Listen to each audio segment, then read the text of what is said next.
Buenos días, bienvenidas y bienvenidos a una nueva edición de nuestro ciclo propio, El intelectual y su memoria, en el que tenemos el privilegio de contar hoy con la presencia de Günther Estenberger, catedrático de judaística, que será entrevistado por nuestras compañeras Olga Ruiz Morel y Lorena Miralles Maciá. Gracias, Günther, por haber aceptado tan generosamente la invitación que le han hecho nuestras compañeras y esta casa, la Facultad de Filosofía y Letras, a Lorena y a Olga por haber hecho posible este milagro y darnos, para nosotras y para nuestra memoria y para el patrimonio cultural de la Facultad, este regalo. Es un honor contar con la presencia de Günther Estenberger hoy. Yo no me voy a extender mucho en la presentación, simplemente quisiera volver a llamar la atención, como siempre hago, sobre el valor que cobra este ciclo propio de la Facultad de Filosofía y Letras en nuestros días, a tenor del formato que define el ciclo, el diálogo. La entrevista como forma de hacer un recorrido por el trabajo de toda una vida intelectual. La entrevista es un género muy conocido, es un instrumento de trabajo fundamental para los humanistas. Pero en el resto de los campos del conocimiento y de la vida social, este formato ha alcanzado una notoriedad irrefutable en la actualidad, convirtiéndose en uno de los discursos dominantes en el ámbito cultural, político y, como sabéis, mediático.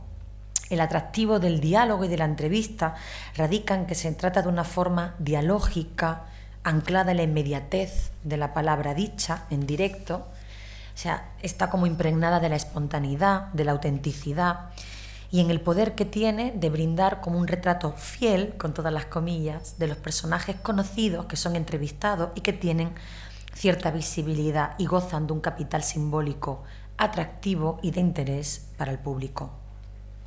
Ese aura, podríamos decir con Benjamin, es lo que gusta y lo que atrae de este género y formato que mantiene la ilusión anacrónica de la autobiografía como si fuese una verdad. Pero hoy me gustaría recordar que esta práctica es prevalente en los medios de comunicación desde el siglo XIX y que nació ligada al afianzamiento del capitalismo y a la legitimación del ámbito de lo público como un medio de construcción del espacio biográfico y difusión de la obra de los entrevistados, ocupando un lugar secundario para el público académico y para la crítica cultural. Entonces tendríamos que preguntarnos hoy, en el siglo XXI, el porqué de este interés inusitado por la entrevista. ¿Qué líneas interpretativas traza este formato en la valoración del estatuto del entrevistado? Más allá de una lectura de su obra crítica y de su subjetividad al socaire de la imagen pública, académica o intelectual. Tal vez se deba a que durante la entrevista se produce un deslizamiento de la persona al personaje, es decir, a la construcción ficcional que supone toda aparición pública y por ende a una lógica narrativa de una vida y de una obra que no habríamos de pasar por alto. Y esto es lo que me parece más interesante, concebir la entrevista no solo, aunque esto es fundamental, como una clave para descifrar la memoria y el ideario de una figura intelectual o como fuente biográfica, sino también concebirla como un género narrativo en sí, en que se despliegan estrategias y sentidos que proyectan una determinada imagen, un modo de ser leído, de articular una subjetividad, un modo de presentarse y de fijar una imagen en la memoria colectiva. Por esta razón habríamos de atender ahora no solo al contenido de la respuesta de Günther Estenberger, sino a la forma, al lenguaje, a cómo lo hace. Leer el relato que elige para autorrepresentarse a través de su pensamiento crítico y de su experiencia académica.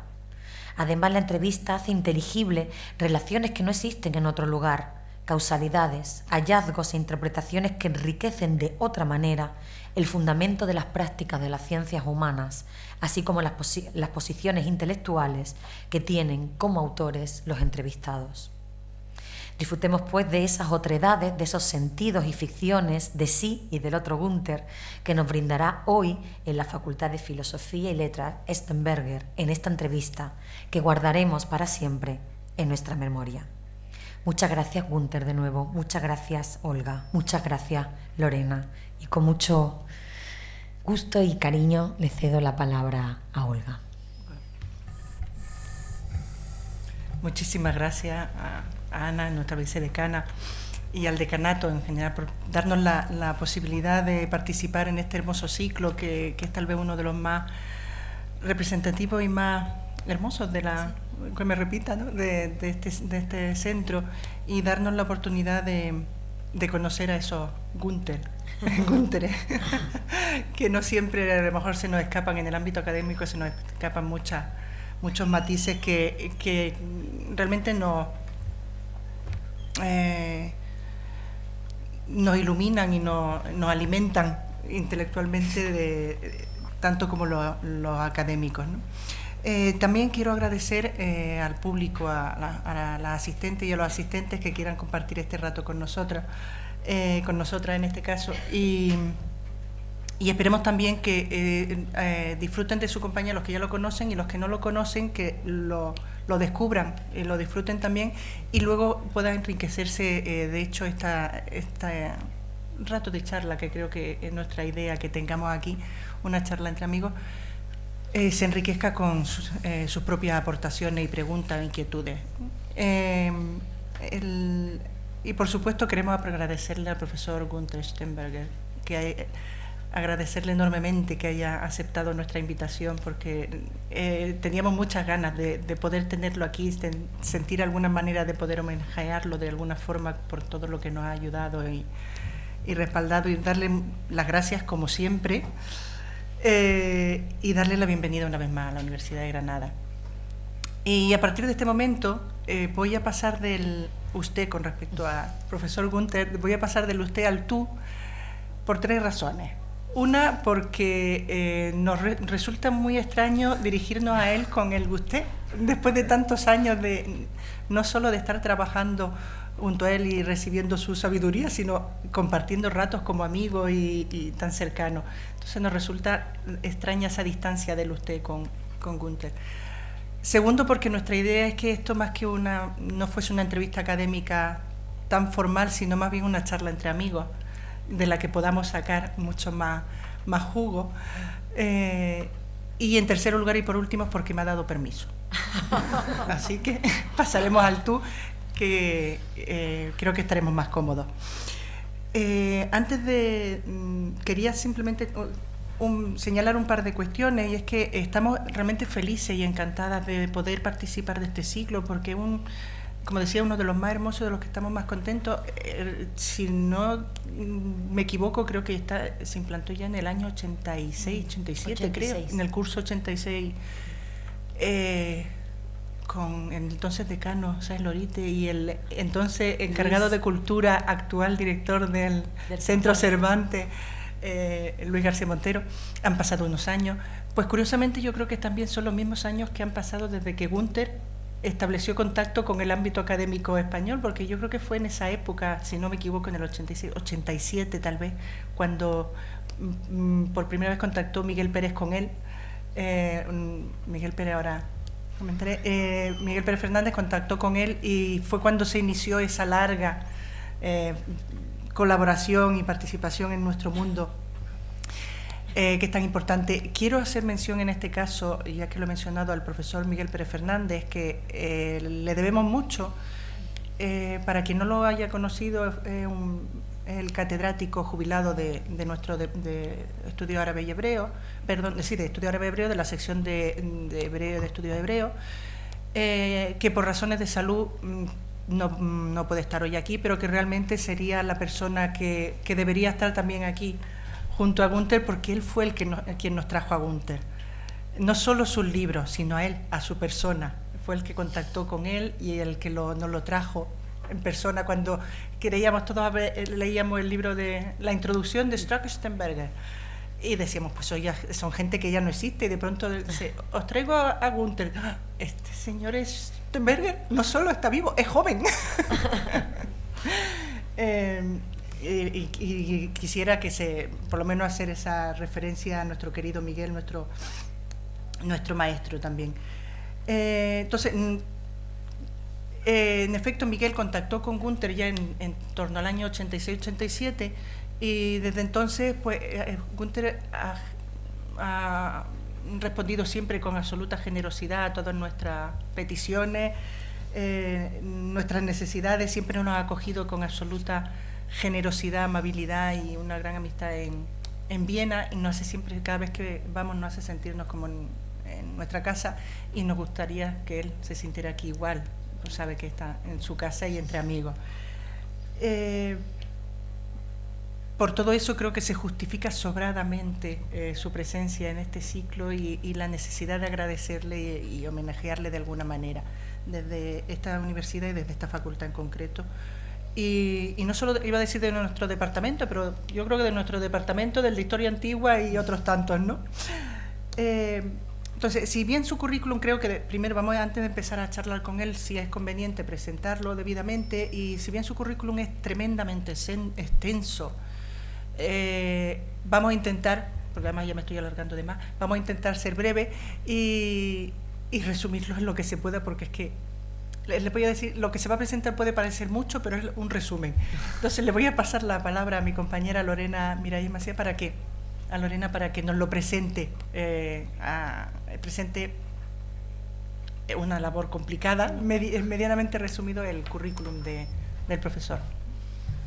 Pues en primer lugar me sumo a los agradecimientos de mi colega Olga Ruiz Morel. Muchísimas gracias, Giunta, por venir. Ana, al decanato, Olga, es un placer estar aquí hoy presentando a un personaje de estas características. Me ha tocado a mí preparar la parte del perfil y debo decir, como ha indicado mi compañera, que ha sido realmente difícil hacerlo, porque tiene una vida académica muy extensa y es muy difícil seleccionar algo de su vida. Voy a intentar ser lo más breve posible, como ha dicho mi compañera, espero haberlo conseguido.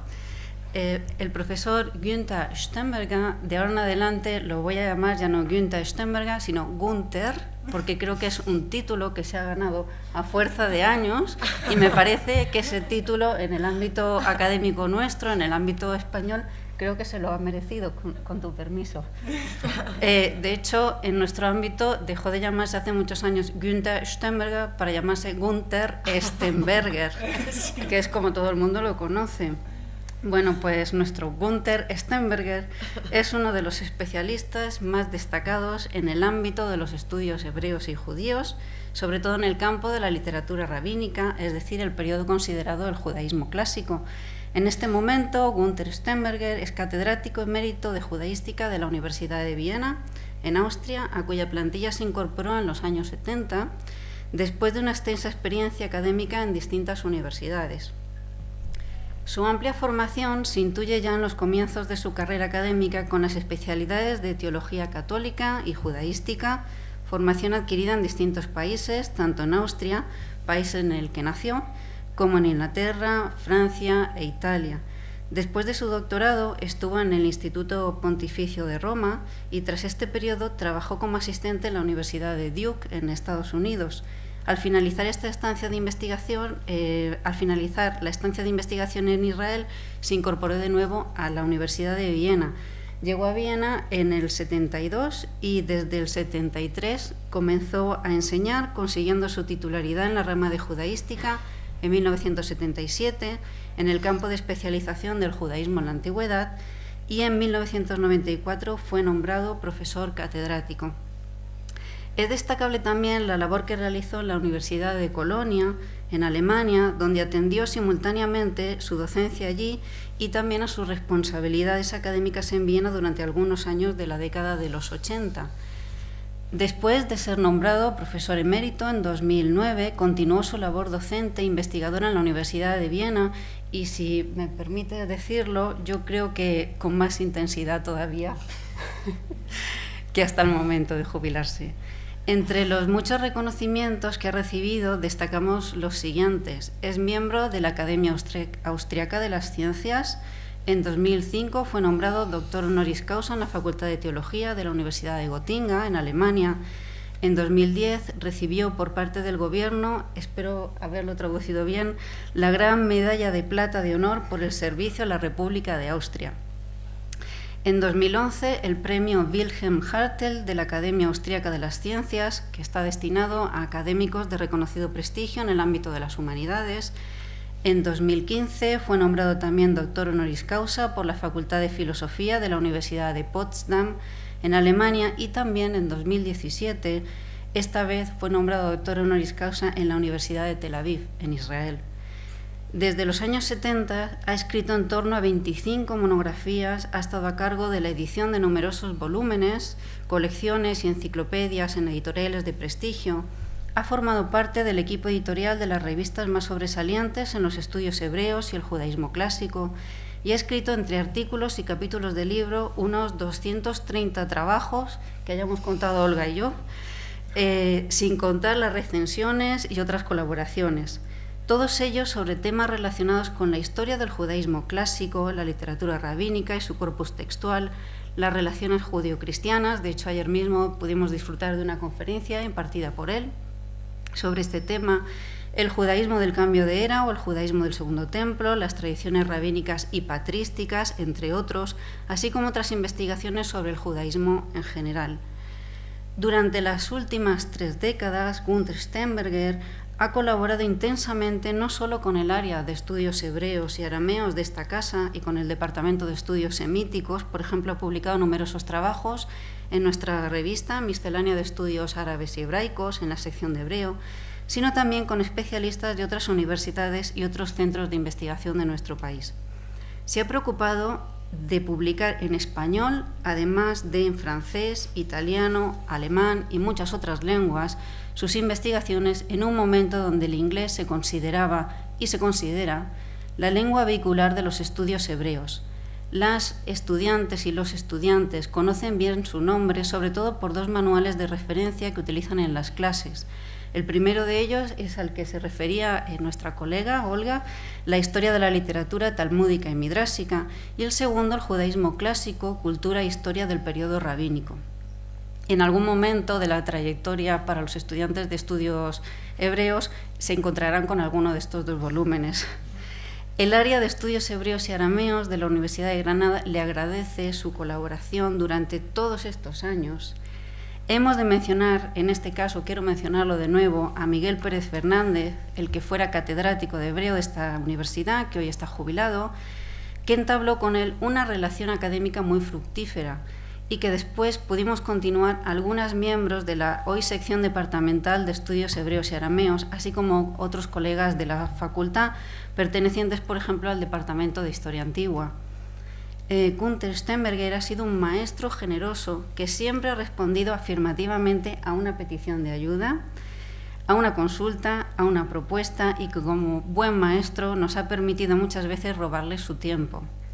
Es un honor poder contar con su presencia en el ciclo intelectual y su memoria y ofrecerles a las estudiantes y los estudiantes que hoy nos acompañan la oportunidad de conocerlo en persona. Creo que la primera pregunta, sobre todo pensando en que aquí hay estudiantes, ha de ser ¿cómo llegó usted a los estudios rabínicos desde Innsbruck, en Austria, su pueblo natal? Es decir, ¿de dónde viene su vocación por los estudios en judaística? Sí. Antes de todo quería decir mis gracias por ser invitado aquí en Granada. Después de tantos años, se me recuerdo bien, la primera vez fue en 92. Desde allí, hay tantas veces que he podido volver a Granada. Es muy grato de poder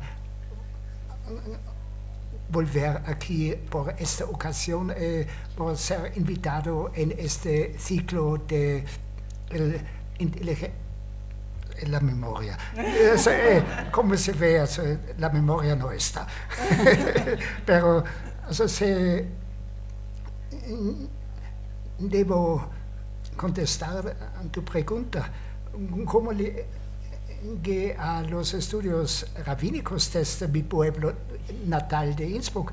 No es sí fácil explicarlo. En mi juventud, en Innsbruck, una comunidad hebrea no existía.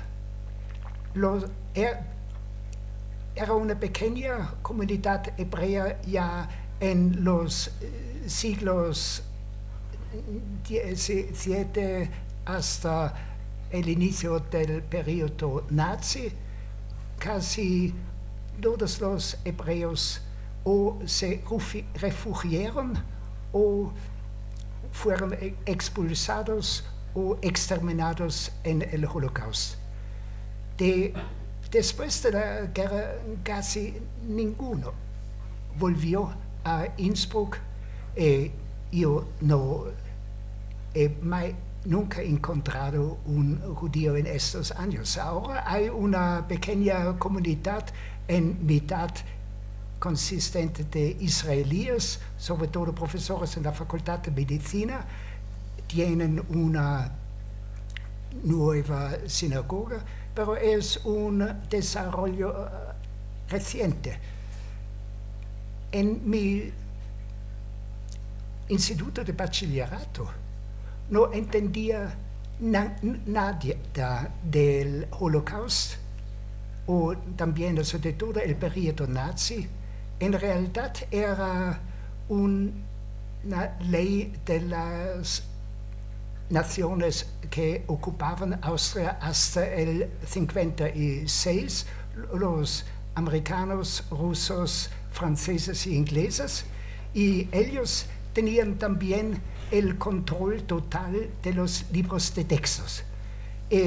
Por razones que hoy es difícil entender, no querían que en los institutos austríacos se enseñaba historia después del 1918, porque temían siempre que los viejos profesores podrían enseñar en una luz muy positiva el periodo de la ocupación nazi, y por eso mejor no enseñar nada.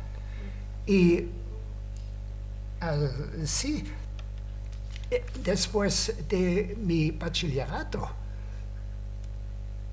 tenía 3 opciones de estudio.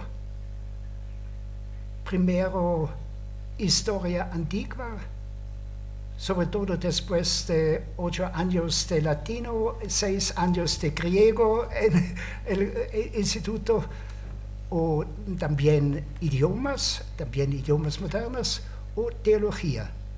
Por fin decidí de estudiar teología porque pensé que en este campo puedo concentrar mis intereses todo conjunto. Me concentro sobre todo en los estudios bíblicos con el contexto histórico de la Biblia y también con las lenguas de la Biblia, no solo el hebreo bíblico, el arameo bíblico, también el griego de la Septuaginta o el latín de la Vulgata y così via. Y de los estudios rabínicos o del judaísmo bíblico había nada en este tiempo. Es un desarrollo muy indirecto.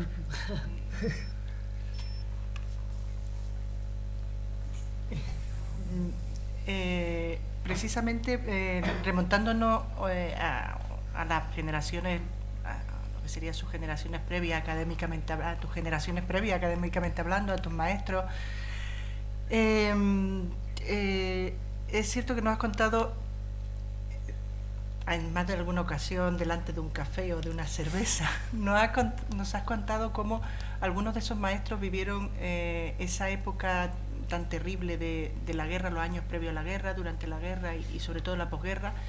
En cuanto al ámbito académico, ya nos has comentado cómo en tu entorno, en Innsbruck, prácticamente desapareció toda esa presencia judía, pero en el ámbito de la universidad, en el ámbito académico, ¿nos podrías contar un poco cómo se vivió esos años en lo que se refiere a los estudios a los estudios hebreos y a los estudios de judaística?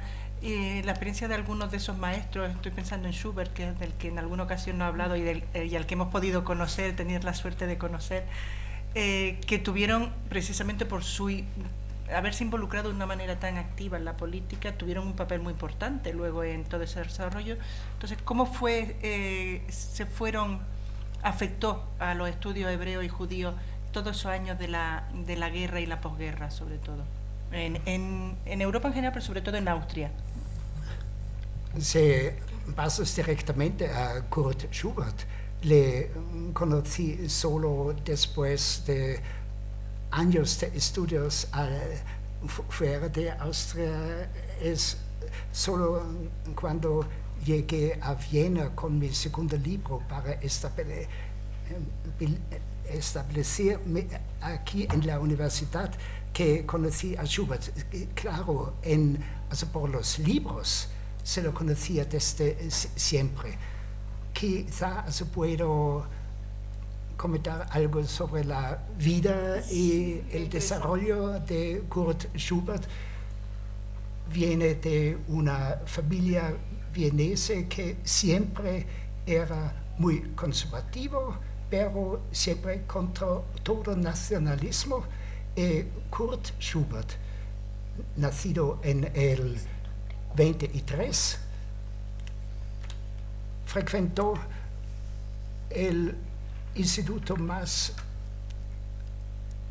reconocido en Austria, el Theresianum, una institución fundada por la emperatriz María Teresa, por los hijos de sus generales.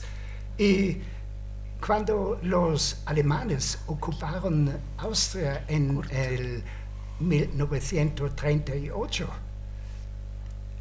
transformaron este instituto en una institución nazista. Y Kurt Schubert, que tenía 15 años en este periodo, persuadió a sus compañeros de cambiar el instituto. Se trasladaron a un instituto de bachillerato estatal por no estar bajo el control nazista. Cuando obtuvo su bachillerato, por razones de salud no tenía entrar en el ejército. Por sustitución tenía que trabajar como bombero, pero eso le permitía de estudiar en la universidad. Y como señal de su oposición a la ocupación alemana, decidí de estudiar hebreo. También como señal de ser en favor de la comunidad hebrea. Era posible en el contexto del Instituto de Orientalística, donde él escribió su tesis doctoral sobre la política económica de Hammurabi, pero podía estudiar también hebreo. Era uno de los idiomas que era preciso en ese contexto. Y durante la guerra, en su función de bombero, tenía también la ocasión de salvar la biblioteca de la comunidad hebrea. Decía a los superiores que esta biblioteca, que ya estaba en una cava, era realmente un peligro de fuego. Hay que evacuar esta biblioteca. En ese periodo, la biblioteca del Instituto de Orientalística ya era evacuada fuera de Viena, porque tenían miedo que podría ser destruido en los ataques aéreos. Y así era mucho sitio en el instituto para conservar la biblioteca de la comunidad hebrea. Y después de la guerra fue devuelta a la comunidad hebrea, pero en este periodo no pensaban a libros, no era importante para ellos, lo transferían inmediatamente a Israel. Pero antes de llegar a este punto hay que mencionar otra situación. En los últimos días de la guerra, los rusos ya estaban del otro lado del Danubio, había unos grupos alemanes que querían ocupar el edificio central de la universidad como último refugio en la batalla contra los rusos. Kurt Schubert, con unos estudiantes que también oponían a la ocupación alemana, decidió de cerrar el edificio principal. No dejaban entrar a los soldados, y en los últimos días de la guerra, cuando los rusos ya estaban del otro lado del Danubio, él tomó las llaves de la universidad y pasó la frontera militar para ir a los rusos y consiguió las llaves de la universidad al comandante ruso, al marechal Blagodatov. Unos días después, los rusos ya estaban en la ciudad de Viena y entregaron a Kurt Schubert, a este momento de 22 años, hace 2 meses había conseguido su doctorado, de reabrir la universidad. Le entregaron también con el control de los profesores nazis no podían seguir enseñando, también por los estudiantes. Él era nombrado el responsable para decir quién podía estudiar o no. Él abrió la universidad el 1 de mayo. En Alemania era todavía la guerra. El 1 de mayo abrió la universidad con una lección de hebreo como señal. Y pues era muy difícil en el contexto del Instituto de Orientalística establecer estudios hebreos. Los profesores, también unos profesores judíos que volvieron de Inglaterra, no querían estudios hebraicos, solo filología. Y así pudo conseguir su posición de profesor asistente en filología hebrea y solo paulatinamente introducía otras materias, historia hebrea, y también era el primero a enseñar Qumran. En el 49, el Estado de Israel le invitó a Israel oficialmente por la salvación de la biblioteca de la comunidad hebrea. Y era en Jerusalén, en el apartamento privado de Gershom Scholem, porque la universidad era cerrada, que daba su primera conferencia en hebreo. Y desde ese tiempo hacía todo para establecer un instituto de estudios hebreos. Fue al inicio con un judío polaco refugiado en Viena que podía inserir en la universidad para enseñar el hebreo moderno. Pues en el 67 o 66, si me recuerdo bien, el Instituto de Judaística detuvo su independencia. No, era más fácil en el contexto de la orientalística, con los estudios árabes y turcos, con la situación política. Todos demandaron que es una institución independiente, sin el contexto de los árabes. Así, en los años que siguieron, podía extender el instituto una situación realmente favorable con por fin 4 profesores, unos asistentes, una bibliotecaria que había estudiado judaísmo y tantas otras personas.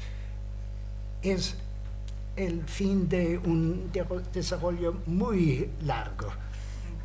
Entonces, realmente lo que es el Instituto de Judaística fue a partir un poco resultado de toda esa labor de Schubert y el resto de colegas que fueron acompañando, pero realmente existe solo desde el 60 y pico, sí. ¿no?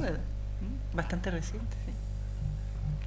No, ya antes del 66 era profesor extraordinario de judaística. Su primer estudiante, Johann Meyer, pues muy conocido como especialista de Qumran, el fundador del Instituto de Colonia, había estudiado después de teología protestante, judaística con Schubert, también su tesis de doctorado como su segundo libro, y pues el Instituto de Judaística de Colonia, como también el Instituto de Francoforte, fueron fundados expresamente por Kurt Schubert. Pero él no quería trasladarse de Viena y así eran sus discípulos que podían tomar estas posiciones nuevas. Bueno, cambiando un poco de tema, en esta universidad se le da mucho valor a los estudiantes que viajan, las y los estudiantes que viajan a través de los distintos programas Erasmus, y yo creo que usted, sin ser Erasmus, ha sido una persona que se ha formado en distintos sitios, y creo que eso también hace que se haya convertido en un modelo de investigador. ¿Cómo ha influido en su vida académica y en su formación el hecho de haber estudiado y trabajado en distintas universidades? Es difícil resumirlo en unas pocas palabras. Antes de todo, quisiera decir que en mi periodo claramente Erasmus no existía. Yo quería ir en otros países.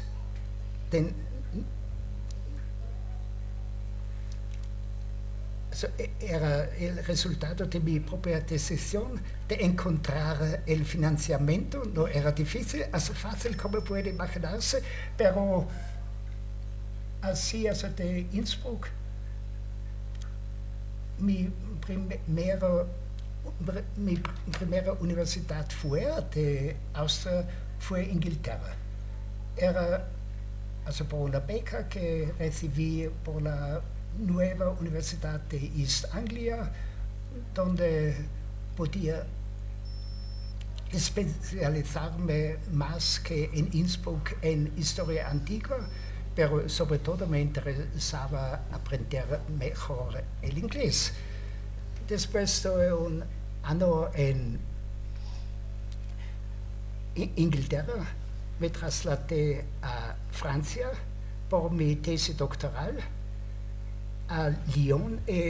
Era solo aquí que mis estudios cambiaron totalmente el centro, porque en Lyon pensé a escribir una tesis doctoral sobre el cuarto evangelio. Pero ¿cómo hacerlo sin conocer el contexto total del judaísmo helenístico y también del mundo de Qumran? En Lyon, en este periodo, había un profesor, Roger Arnaldez, que había acabado su traducción y comentario de las obras de de Filón. Había también unos profesores que se interesaban mucho en la literatura de Qumran. Este periodo eran solo pocas obras de Qumran ya conocidas, publicadas. La mayoría de las obras de Qumran fueron publicadas solo mucho más, más tarde. Es solo en el 2000 que completaron la edición de todos los textos de Qumran. Pero era un inicio. Una otra razón que cambió mis intereses era la presencia de una grande comunidad hebrea en Lyon. Era la situación de la guerra de independencia de Algeria y había tantos judíos de Argelia que se trasladaron a Lyon. Había una comunidad de más de 100.000 miembros en este periodo. Este contexto tuve muchos contactos con la comunidad hebrea y cuando en mis últimas semanas de mi doctorado en Lyon empezaba la guerra de 6 días de Israel, me ofrecí en la embajada israelí como voluntario. La guerra terminó en unos días y así no tenían preciso ayuda de fuera, pero es simbólico para la situación en que estuve en este tiempo. Después de Lyon me fui a Roma. Era a Roma que quería especializarme de un lado en la literatura targúmica, es el centro de los estudios españoles.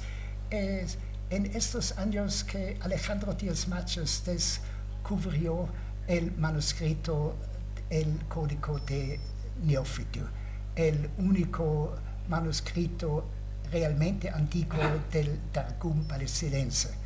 Era una posibilidad de estudiar todo este mundo con un profesor francés en Roma. Otra razón era la posibilidad de estudiar en Roma el copto. Eso era importante, por lo menos para mí, porque era el idioma de los textos gnósticos apenas descubiertos en Egipto. Los primeros textos gnósticos que se tenía en su original. Hasta ahora, todo los textos, lo que se sabía del gnosticismo era en los relatos de padres de la Iglesia muy contra el gnosticismo, y aquí teníamos textos originales. Hay que añadir que en este periodo todavía se pensaba que el gnosticismo era basado en el judaísmo antiguo. Así se ve el contexto de mis intereses.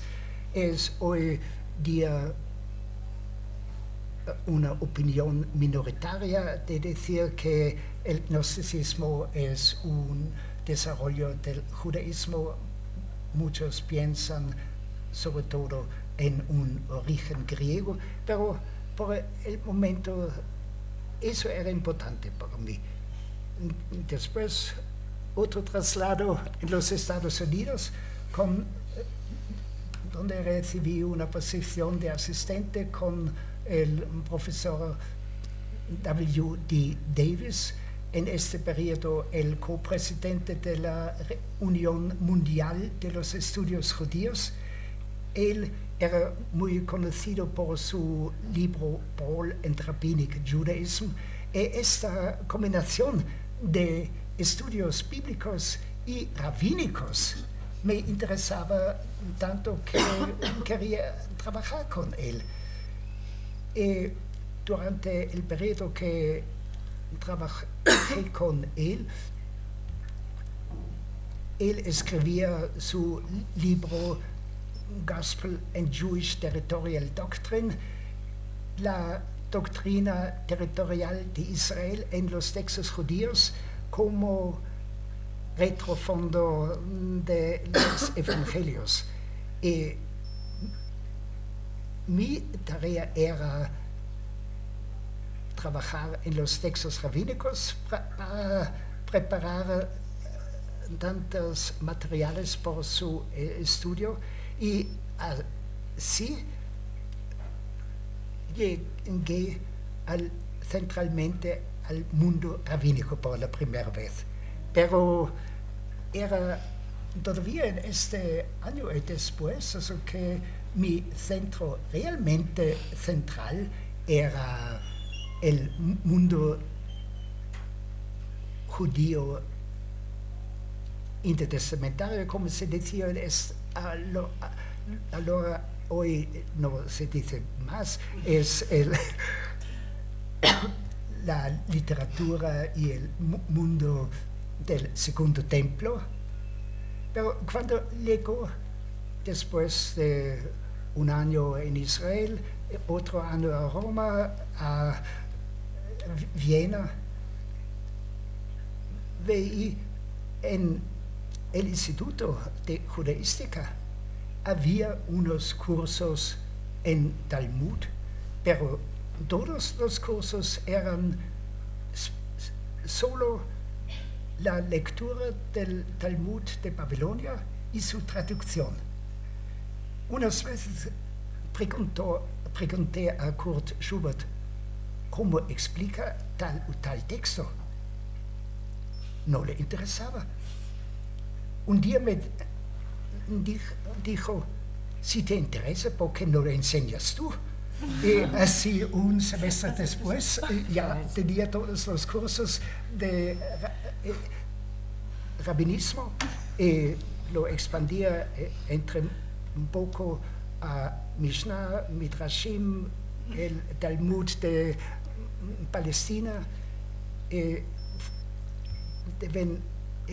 Diventado el centro de mi ocupación por 40 años. Retomando su vinculación con esta casa, o tu vinculación con esta casa, tú llegaste aquí cuando Miguel Pérez contactó contigo, según tenemos entendido, ¿no? Si no recuerdo mal, Miguel contactó cuando empezó a traducir tu introducción, ¿no? La introducción a la literatura talmúdica medrásica. ¿Cómo viste tú ese periodo, el nacimiento de los estudios rabínicos en España? Porque hasta ese momento el Targum había sido un campo estrella en los estudios españoles, igual que la Septuaginta, que había también un equipo trabajando en la Septuaginta, pero apenas sabíamos nada de literatura rabínica. ¿Cómo viviste el momento? Sí. Miguel Pérez seguramente fue el primero a tornar sus intereses a la literatura rabínica.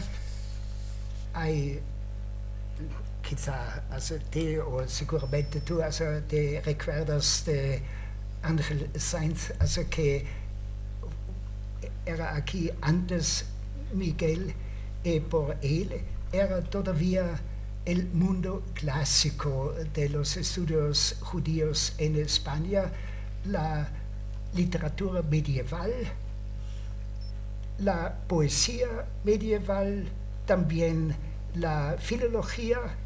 Él y su mujer publicaron un grande léxico hebreo español.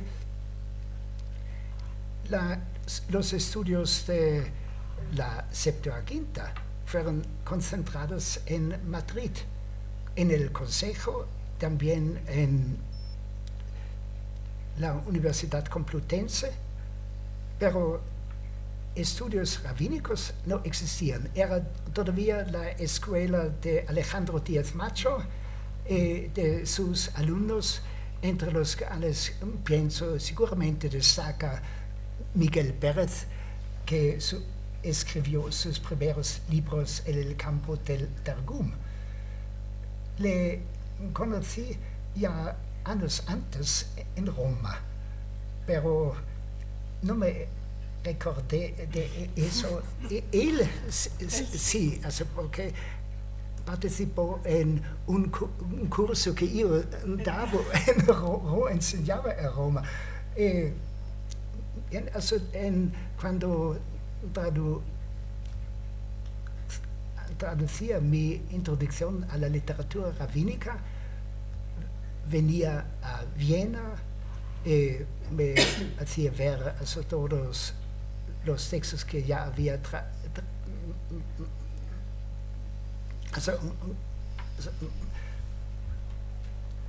traducido, y pues creo que fue un año o 2 años después, en el 92, que me invitó a un simposio aquí en Granada sobre el desarrollo de los estudios judíos. Era en esta ocasión que conocí también a ti, con la tesis doctoral. No, todavía estudiante. Todavía estudiante.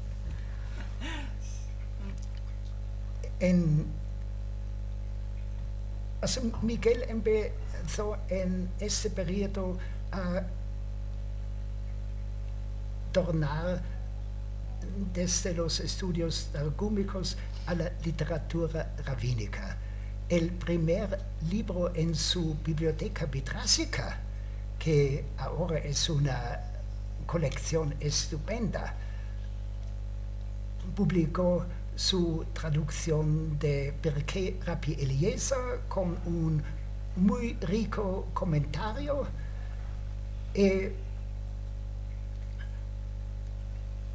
Pues tantos libros de la literatura mitrásica, pero no solo literatura mitrásica, sino también libros sobre asuntos de Qumran, o también otras materias.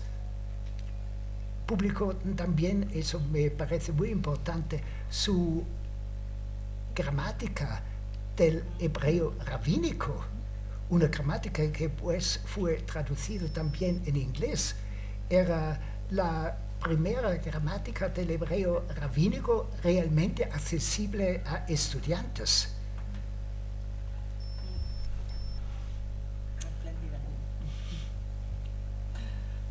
Sí, a nosotras nos alegra especialmente ese encuentro, porque a partir de ahí pudimos ir llegando, ¿no? Sí, de hecho, en efecto, cuando vino Günther por primera vez, yo era todavía estudiante, si os acordaréis, porque estábamos unas cuantas que estamos aquí, estudiantes de licenciatura, pero debo decir que además, yo es que le debemos tanto a Günther que incluso mi tesis doctoral, el tema lo eligió él.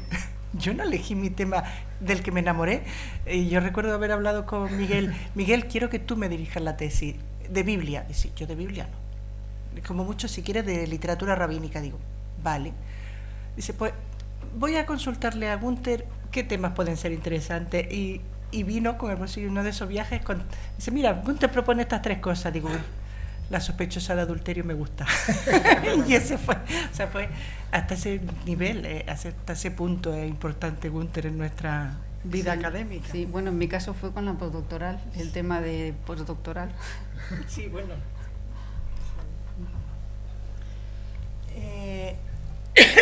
Perdón.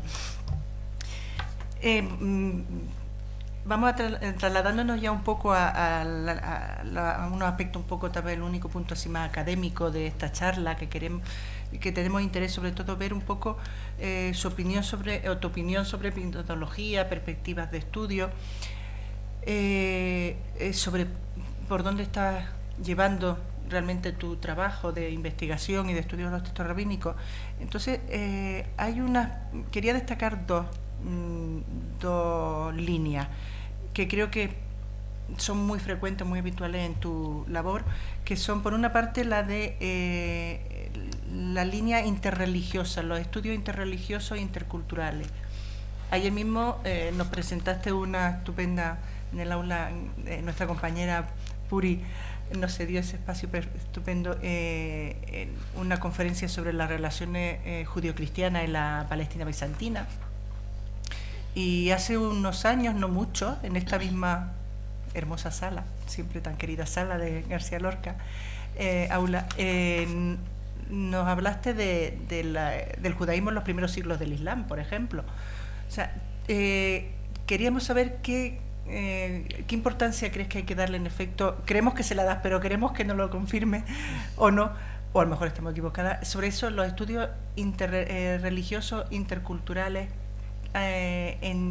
sobre todo para luego conocer todo lo que es la literatura rabínica, la importancia que tiene ese cruce de espacios compartidos y contactos culturales. Creo que no se puede estudiar el judaísmo rabínico o ninguna cultura sin su contexto cultural. Es algo que se puede suponer como totalmente obligatorio, que se estudia todo en su contexto cultural. Interreligiosos, hay esta imposición, o es siempre el problema por la actualización, por los estudiantes, que toma tanto tiempo estudiar los idiomas, puede acostumbrarse a la terminología, a los métodos de una literatura como la rabínica. Es algo que necesita mucho tiempo. Y decir después, todo eso no basta. Hay que estudiar todo lo que está a torno. No es posible en la realidad de los estudios, sobre todo ahora con el sistema de Erasmus, de Bolonia. Es con los estudios muy limitados, pero hay que insistir siempre que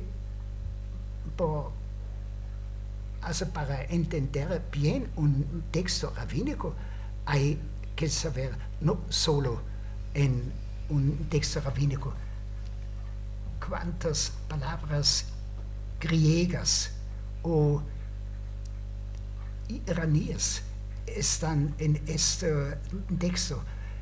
No es preciso que todos saben bien el griego, el latino, pero hay que apreciar esta situación multilingüe del mundo rabínico, y de este momento ya se reconoce que los rabinos no viven en un mundo aislado, sino en un contexto multicultural. Si pensamos el sistema de estudios judíos en Europa Oriental, o también hasta ahora en las universidades en Israel, es siempre un estudio muy limitado. No es como fuera en Europa Oriental, sobre todo en las yeshivot, los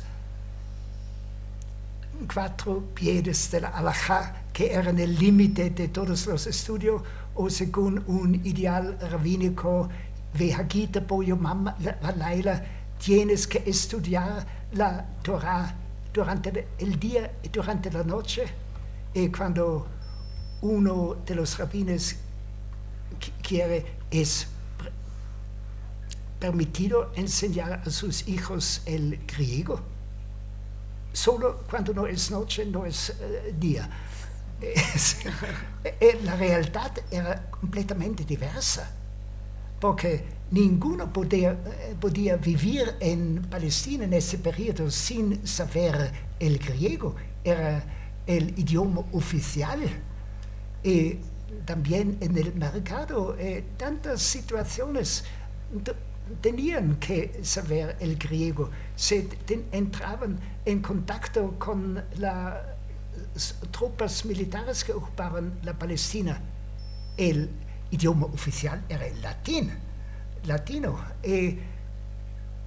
Se pasa al judaísmo de Babilonia, es siempre no solo la herencia griega, que también en este ambiente existía, sino mucho más el ambiente iraní, que entraba en el Talmud con tantas huellas. Es un mundo también, y no solo con tantos idiomas, sino también un rabino en Israel no podía vivir sin encontrar un día u otro un cristiano, un pagano, sin pasar ante de un templo pagano o de una iglesia cristiana. Era imposible no ver todo eso. Así es un mundo mucho más extenso de lo que se puede pensar cuando se lee los textos rabínicos como textos aislados. Y es realidad que solo con la arqueología en Israel se veía que la realidad de los textos rabínicos no es la única realidad. También la realidad de los textos cristianos de Origen o de Jerónimo, así que vivían tanto tiempo en Israel, pero se ve siempre solo una pequeña parte de lo que era la existencia real. Y así, después de los descubrimientos de tantas sinagogas bizantinas en Palestina, se supo que lo que se lee en los textos rabínicos no es toda la realidad. En los textos rabínicos, los maestros se oponen completamente a cada decoración artística en las sinagogas.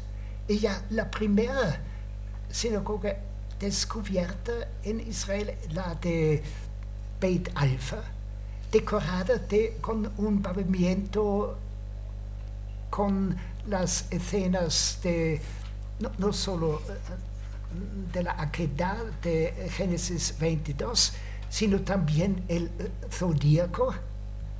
En este momento se pensaba que es un judaísmo totalmente diverso de lo que se puede ver en los textos rabínicos. Sobre todo Erwin Goodenough, en 10 volúmenes, su hijo recibió en estos días el premio Nobel por química.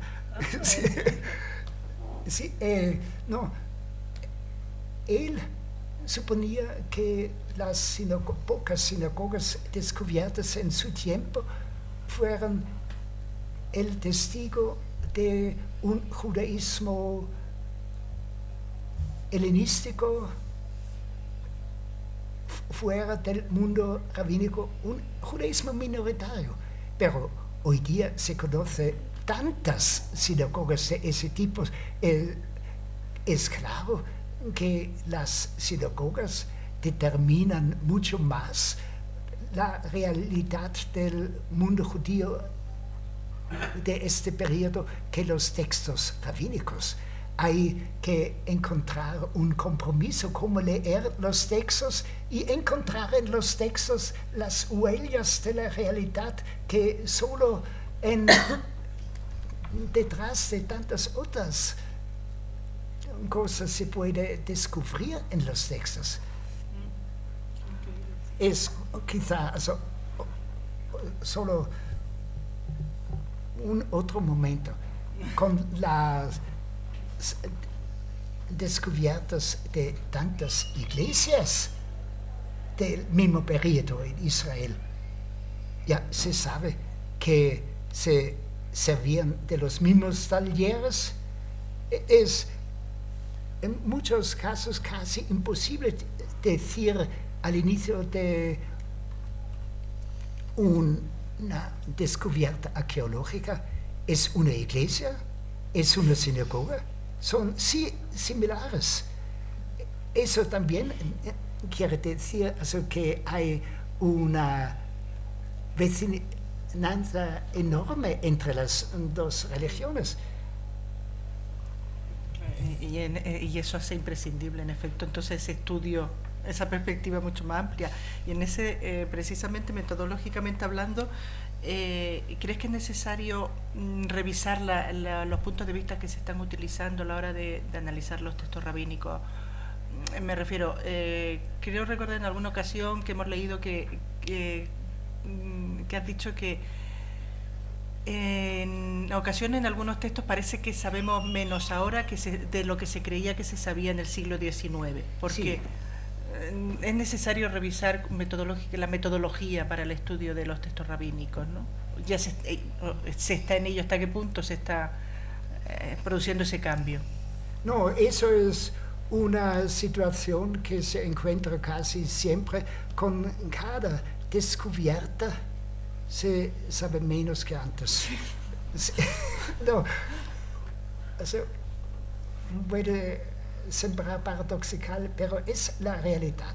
Se quizá entra en la problemática de la transmisión de los textos.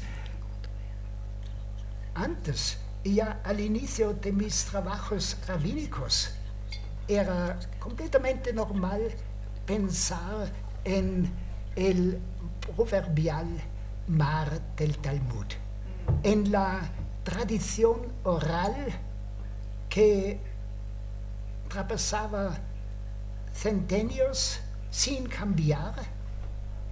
En mis primeros años en el mundo rabínico en Israel hay aún hoy tantos colegas que lo piensan, que se puede encontrar en el texto del Talmud de Babilonia las ipsísima verba de un Yohanan ben Zakkai, que se conservan las palabras auténticas de un rabino por siglos.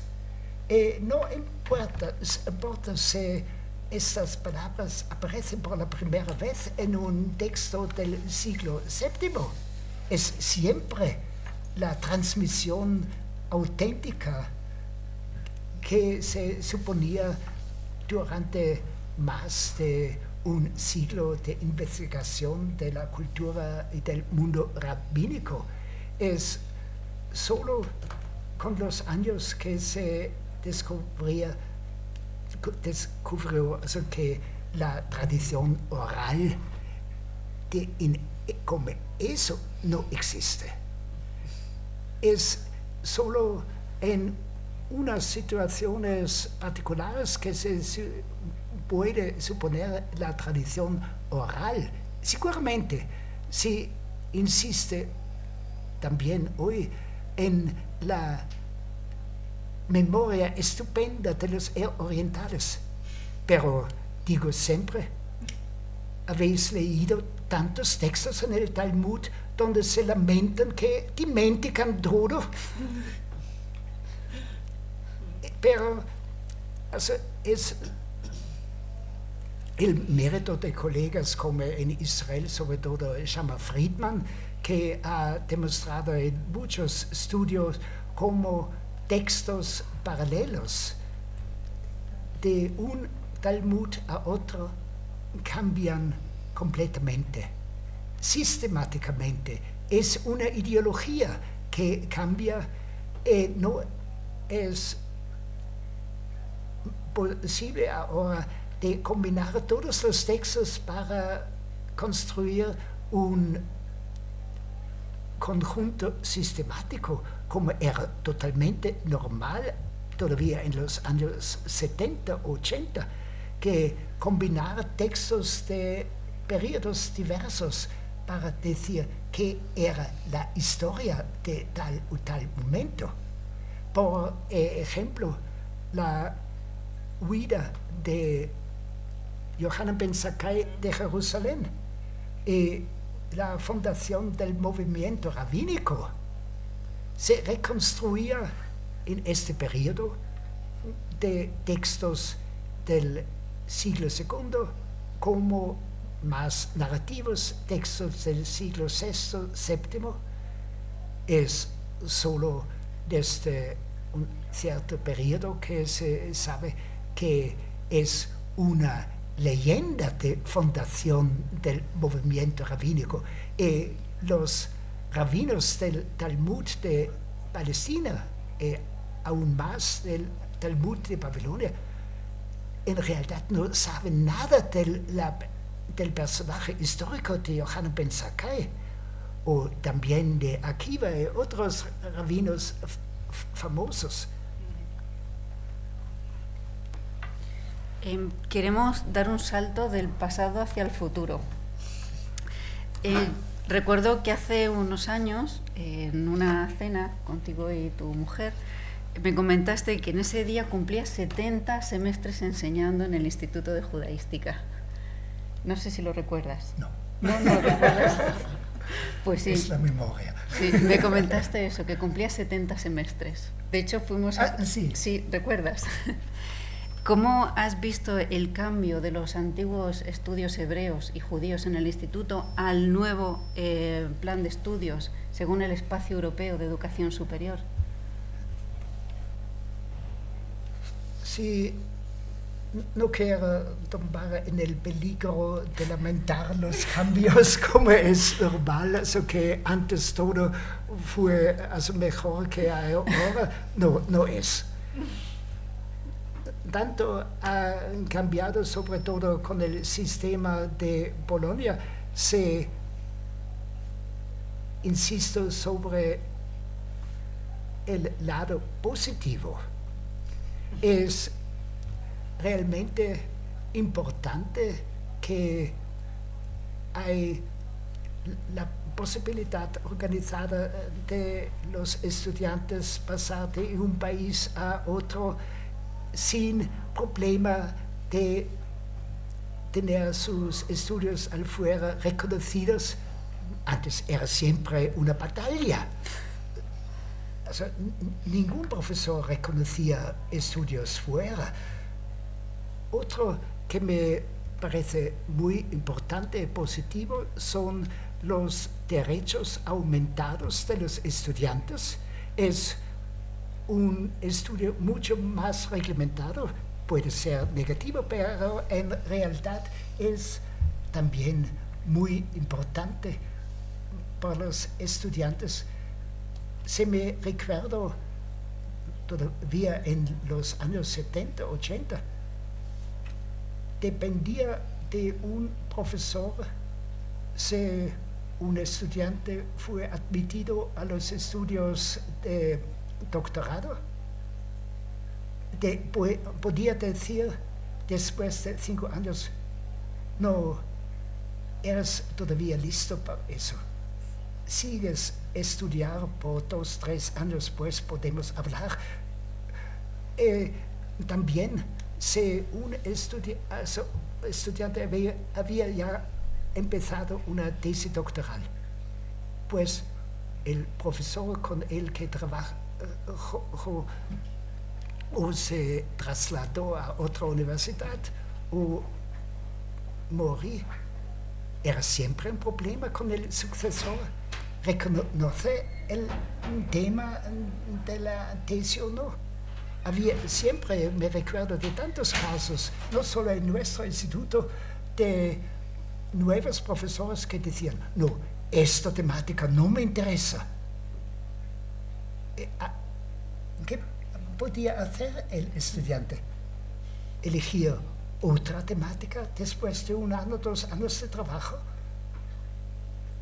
Eso es totalmente arreglado. Eso me parece muy bueno. El otro lado, claramente, es la reglamentación que avicina a las universidades a un sistema escolar con un currículo completamente prescribido.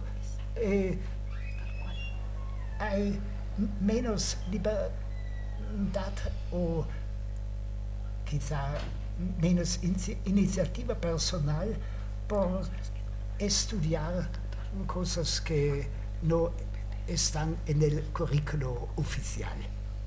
En otro tiempo era normal estudiar lo que uno interesaba y solo después se quería ver cómo se podía combinar todo eso a un grado académico. Eso me parece difícil, sobre todo en el sistema de Bolonia, con los puntos de ECTS que limitan al estudiante como a un obrero a 40 horas la semana nada más. Este periodo creativo de la vida hay que investir más en sus estudios también para explorar sus intereses.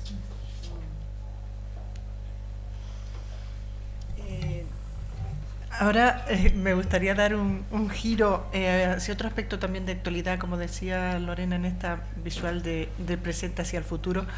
Es un tema en el que parece bastante indiscutible que el antisemitismo contemporáneo está afectando los estudios hebreos y judíos en el ámbito universitario. Al menos nosotros aquí ese denominado boicot académico en muchos casos pues condiciona y limita muchas de las actividades a las que solemos recurrir para la visibilidad de unos estudios minoritarios como son los nuestros. ¿Nos podrías comentar si en efecto, si esa misma situación se percibe en Austria o en otros puntos de Europa, de acuerdo a tu experiencia, tu estancia, viaje, si también existe esa percepción de que ese antisemitismo está limitando mucho de los desarrollos a nivel de transmisión del conocimiento a la sociedad o de desarrollar actividades con cierta normalidad dentro de la academia? Es difícil dar una respuesta más general. Si pienso a la situación de los estudios hebreos en Austria, pienso que somos en una situación casi privilegiada por la historia, por la política. Ninguno en el gobierno quiere tomar algo de los estudios judíos. Si nosotros no llegamos a cumplir una posición libre, seguro que lo aceptan.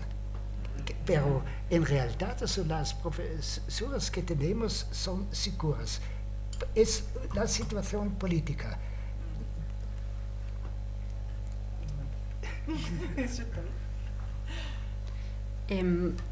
Vamos a ir terminando esta sesión y la última de las preguntas que queríamos hacerle es en torno al tema de las humanidades.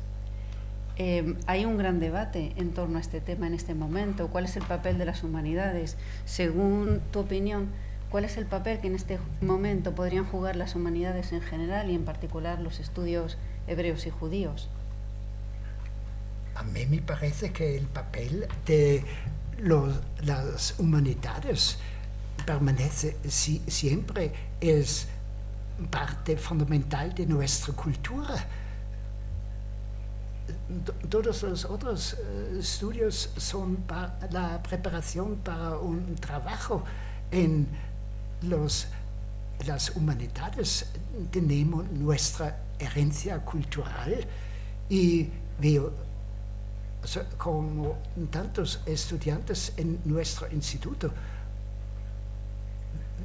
llegan a estudiar judaísmo después de una vida profesional por interés cultural.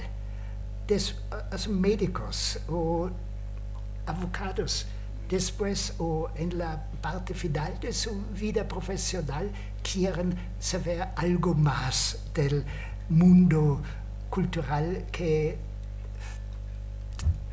ven que no realmente conocen. Eso es siempre, creo, la parte central de lo que hacemos. Es también que insisto siempre que nuestro instituto, como unos otros institutos también, tendrían que ser financiados no directamente por el Ministerio Cultural, sino por el Ministerio Social. Vemos, por ejemplo, siempre en invierno tenemos mucho más estudiantes de una cierta edad que llegan a nuestras clases porque no necesitan la calefacción en su casa. O es la misma situación con la Biblioteca Nacional. En invierno es llena, en estadio no. Bueno, pues, entonces, mientras tengamos calefacción, las humanidades podremos sobrevivir. Eso está bien, es un consuelo. Bueno, creo hasta aquí la curiosidad que teníamos Lorena y yo. Y antes de terminar, nos gustaría preguntar si alguien entre los asistentes quería hacer alguna pregunta, algún que la recibe siempre generoso. Yo tengo una corta, ¿vale? Sí. Pero son un poco sordo. Sí, vale. Acércate. No pasa nada, hablo algo. ¿Me oyes ahora? Sí. ¿Me oyes? Antes has hablado, ¿no? Bueno, primero aclarar que yo soy un profano, no soy entendido de nada, ni he estudiado nada, ¿vale? Ni profundamente, y en este caso ni superficialmente. Antes has comentado que en las sinagogas antiguas se prohibía todo tipo de decoración, cosas artísticas, ¿no? Curiosamente, Lutero luego en la Reforma, ¿no? En las iglesias protestantes, pues aparte de una cruz no hay nada, ni se permite nada, ni una estatua, ningún cuadro, ni nada, ninguna institución artística. Te quería preguntar si, en base a tu conocimiento, crees que puede haber una línea más o menos directa o indirecta entre el judaísmo oculto en el cristianismo, ¿no? Posiblemente de la Iglesia Católica también, y posiblemente de Roma, y la aparición, ¿no?, del pensamiento luterano. Hay seguramente una línea, no diría directa, pero una línea de continuación existe, sí, la oposición a las imágenes ya en la Biblia, pues en el mundo judío bizantino desaparece. Los rabinos todavía son contra las imágenes, pero se ve en tantas sinagogas en Palestina, pero sobre todo la sinagoga de Dura Europos en el Eufrate, que fue destruida en la guerra entre los persas y los romanos en el 256. Tenemos el ciclo más completo de la historia bíblica. Es fantástico, pero en los últimos siglos del periodo bizantino ya se ve en unas sinagogas o también iglesias en Palestina un cierto iconoclasmo. Y por ejemplo, en la sinagoga de Cafarnaum se ve las huellas de destrucción en la parte de fuera, y así también después de la conquista islámica. El Islam fue el herede de toda esta oposición a las imágenes. Heredero. Sí. Hay edificios islámicos del primer siglo en Israel, a Jericó, con imágenes. Es solo con un cierto desarrollo que se prohíben las imágenes también en el Islam. De aquí puede atravesar al siglo VIII con el iconoclasmo cristiano, toda la batalla contra las imágenes por un siglo o más. Es solo después en la cultura europea cristiana que se permitía de nuevo las imágenes, y una vuelta con el protestantismo en el siglo VI. Así, no es una línea directa, pero una continuidad histórica seguramente existe. Es siempre la misma ideología que hay detrás.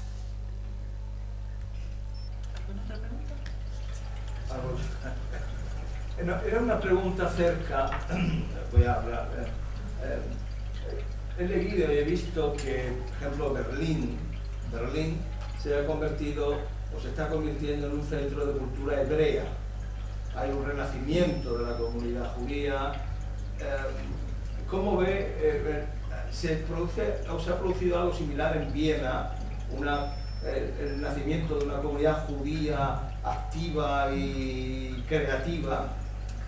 Esa sería una parte, y otra, ¿cómo ve el renacimiento del judaísmo europeo, de un judaísmo que pueda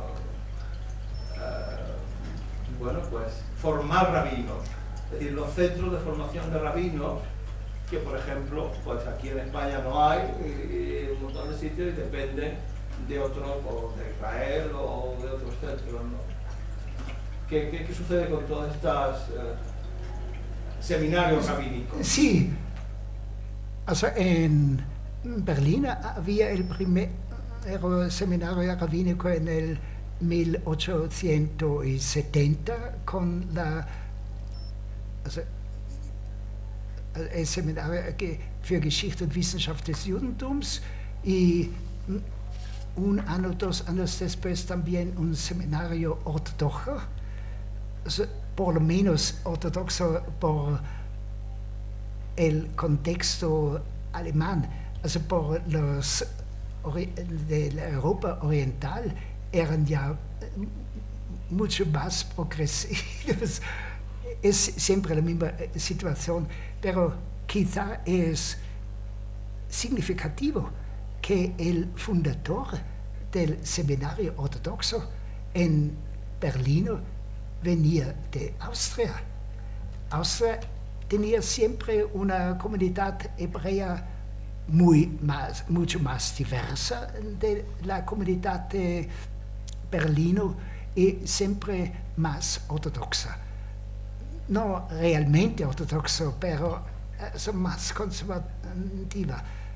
Y así en Viena se fundaba el Beit HaMidrash, era su nombre oficial, una institución de enseñamiento popular en la comunidad hebrea ya desde los años 70 del siglo XIX, con Isaac Hirsch Weiss como uno de los profesores, y Friedman. Eran autodidactos, venían de una cultura de yeshiva, pero transformaban tanto en los años de su enseñanza en Viena. Solo al inicio del siglo XX se fundaba la institución de Israelitisch-Theologische Lehranstalt. Era en realidad un seminario rabínico mucho más cerrado que la Hochschule für Wissenschaft des Judentums en Berlín, donde la formación de rabinos era secundaria. Por lo menos en el programa, la realidad era diversa. En Viena, casi todos los estudiantes en el seminario rabínico venían de la parte oriental del Imperio Austríaco. No había ningún estudiante de Viena o de la parte occidental de Austria, de la parte alemana. Y los estudiantes en general tenían que estudiar simultáneamente en la universidad. Era lo mismo también en Berlín, que estudiaban las materias judías que no eran admitidas en la universidad en el contexto judío y querían obtener un doctorado en general en materia oriental o idiomas clásicas. Eso era típico. Un rabino tenía un doctorado en árabe o en latino griego. Ich frage Ihnen über die Lage der Studenten in Europa heute. Was machen die Rabbinen? Jetzt Seminar, es gibt Seminare, es gibt Fakultaten, es gibt Hochschule für Rabbinen in Europa heute. Es decir, estoy preguntando sobre la situación no en el pasado. Sí, el pasado fue arrasado por el Holocausto. Y yo me preguntaba cómo sucede, cómo va naciendo una nueva cultura propiamente judía, europea, pero hoy en Berlín. Sí, en Berlín es una situación un poco más complicada porque hoy tenemos en Berlín una institución para la formación de rabinos, pero soltanto la formación académica. Por la formación rabínica tienen que ir normalmente en Inglaterra. Leo Baeck College son más liberales, o Jews College. Hay tantas posibilidades, o una yeshiva totalmente ortodoxa. Pero la primera parte se enseña en Potsdam y hay una serie de rabinos que han hecho todos sus estudios en Potsdam, han obtenido posiciones de rabino en las nuevas comunidades en Alemania, normalmente compuestas en mayoría de rusos. Esa es la situación sin la emigración rusa. No habríamos tantas comunidades judías en Alemania. Es también una realidad, sobre todo en Alemania, que hay tantos que se convierten al judaísmo y estudian para ser rabinos. Hay toda una serie de rabinos que son convertidos. Es el director del seminario rabínico a Potsdam, es convertido del catolicismo. Pero en Viena la situación es un poco diversa porque es la vieja ley ya desde la monarquía, la comunidad es una comunidad unitaria. debe bastar por los realmente ortodoxos como los liberales. El rabino capo es siempre una única persona. La otra limitación es, según la ley austríaca, también del periodo del imperio, es que el rabino capo de Viena tiene que tener un doctorado en filosofía. No se quiere un rabino que tiene solo una educación en una yeshiva. Y por eso, por ejemplo, el anciano rabino capo de Viena fue mi discípulo en la universidad, estudiaba Talmud conmigo. Eso es una situación que se encuentra sobre todo en Viena.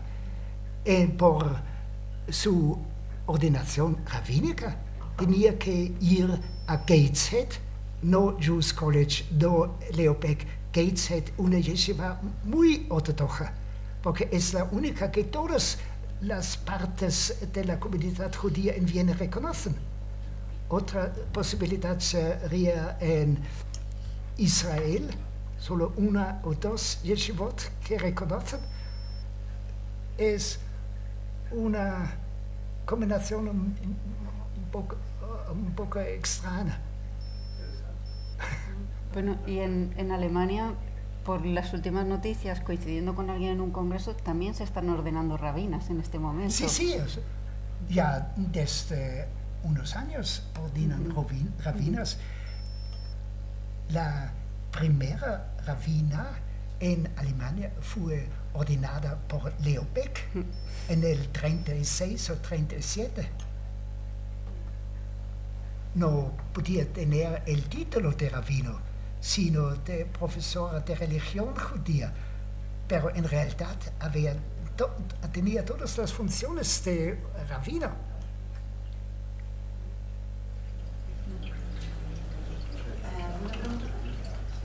No me importa, no sé si ya es muy tarde, no quiero pasar tampoco. Sí, cortita, casi bueno, eso se escapa un poco, a lo mejor, estrictamente, me sale un poco del ámbito. Bueno, ya verás por qué digo esto.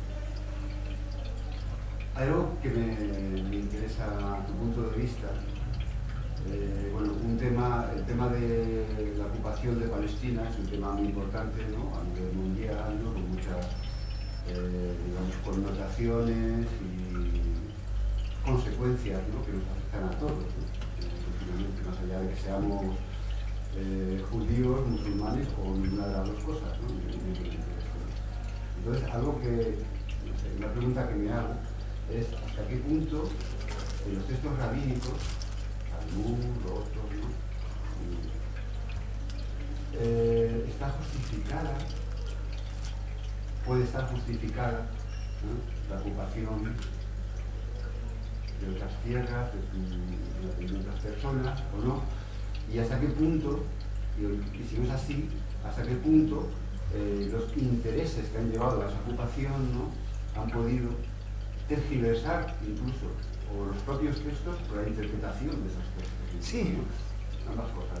No, es una pregunta muy complicada porque en el mundo de los estudios rabínicos hay posiciones opuestas una a otra.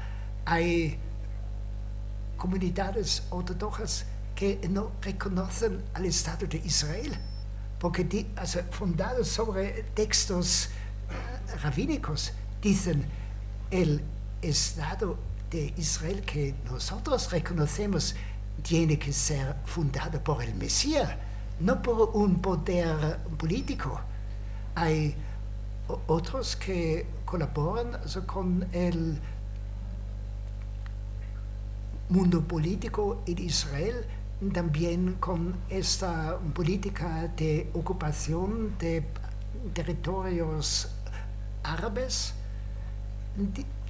Se basan sobre la idea que hay una tierra prometida por Dios tenemos que recuperar todo el territorio prometido por Dios. Depende de un grupo a otro si piensan solo a parte de Israel, lo que era judío en el periodo rabínico, o dicen tenemos que ocupar todo que en la Biblia es territorio bíblico, judío, tierra prometida, pero se basan sobre la Biblia. Se puede siempre preguntar en los textos bíblicos, se puede leer tantas posiciones diversas. Es de Galilea hasta Eilat, o es del río de Egipto hasta el Éufrates. Hay tantas posibilidades. O es la Jordania, que fue, según los textos bíblicos, distribuida por Josué a 2 de los tribus. ¿Es esto también parte de la tierra prometida? No, a mí me parece que no es realmente la literatura rabínica que es importante en este contexto. La ciencia justificatoria es mucho más la arqueología, donde encuentran una sinagoga del periodo bizantino o un pueblo judío de este periodo, dicen es un documento real que estamos en tierra judía, porque la mayoría de los israelíes no saben nada de la literatura rabínica, pero hacen excursión en el país de Israel, ven cada vez una descubierta. ¿Alguna preguntilla? Sí, cortita que ya no... Perdón, sí, pero lo hablamos en clase y quería traerlo aquí también. Quería saber, digamos, qué perspectiva distinta uno como occidental o como europeo puede, digamos, aportar cuando se acerca al estudio de sociedades tan distintas como es la oriental o la semítica, ¿no? Y, digamos, en su caso, ¿cuáles fueron las ventajas o las desventajas? ¿Cómo desde el punto de vista europeo, qué aportamos? ¿Qué se puede aportar desde una cultura que no es occidental? ¿Qué se puede aportar en la historia desde este punto de vista? En realidad, casi toda la investigación de la literatura o de la historia rabínica es un desarrollo europeo. Del judaísmo europeo no podría citar más de 1 o 2 colegas que no vienen de Europa o de las Américas. Hay 1 o 2 yemenitas o de Marruecos, pero es excepcional. La mayoría, sobre todo el sistema de estudios viene de Europa. Y por eso, claramente, es que preguntas europeas son centrales. Sobre todo si preguntamos qué es la historia real. Es algo que a tantos árabes no interesa. He tenido una serie de estudiantes árabes. Era muy difícil con ellos hablar de historia o también hablar de una crítica de textos. Sí, se menciona solo un caso con un estudiante egipciano que escribía su tesis sobre la historia del José bíblico en la tradición rabínica y en la tradición islámica. por la tradición rabínica lo hizo muy bien, pero por la tradición islámica citaba los textos sin más. Cuando le pregunté cómo le explica estos textos, me decía siempre, son textos sagrados, no hay que criticar esos textos. Fuera de su tradición, sí.